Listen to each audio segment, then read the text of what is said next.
এরকম ঘটনাতে কাউকে যেন না আর পড়তে হয়, এই জন্য আমি রাজমিস্ত্রি ইউনিয়নটা বানিয়েছি। আপনারা যত তাড়াতাড়ি পারবেন আমার রাজমিস্ত্রি ইউনিয়নে বই করা চালু করে দিন, তাহলে আপনাদের স্ত্রী বা আপনাদের কারো অসুবিধা হবে না। যদি কিছু হয় এই রাজমিস্ত্রি ইউনিয়ন সামলে নেবেন ইনশাল্লাহ। সে যতই কষ্ট হোক না কেন এই রাজমিস্ত্রি ইউনিয়ন লোকের কাছে হাত পাততে দেবে না ইনশাল্লাহ। সে যাই হয়ে যাক না কেন, অসুখ বিসুখ যতই যা হোক না কেন, এই মেয়েটাকে দেখেন, তারপর বুঝতে পারবেন যে আপনি যদি না পারেন তো মেয়েদের উপরে কী অত্যাচারটাই না হয়। আপনি ভালো করে ভাববেন, ভেবে তখন আমার প্রশ্নের উত্তর দিবেন ইনশাল্লাহ। আপনারা যত তাড়াতাড়ি পারেন আমার এই রাজমিস্ত্রি ইউনিয়নে ঢোকার চেষ্টা করুন, তাহলে আপনাদের পরিবার বেঁচে যাবে।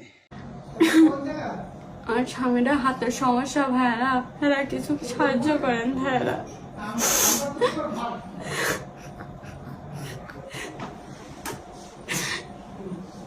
একটু কিছু উপকার করেন, আমার একটু সেলাই মেশিনের জন্য একটু দেন ভাইয়ারা, মেলা কষ্ট দিন যায় ভাইয়া।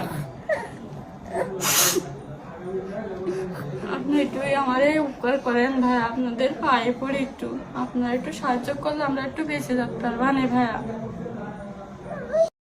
এই ভিডিওটা দেখার পরে অনেক মানুষই বুঝতে পারবে, যারা অ্যাকচুয়ালি প্রবাসী মানুষ, একমাত্র তারাই বুঝতে পারবে যে প্রবাস জীবনটা কী জিনিস।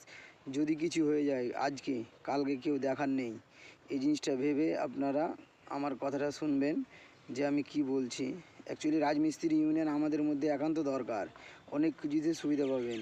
আরও কথা আছে বলবো ইনশাল্লাহ।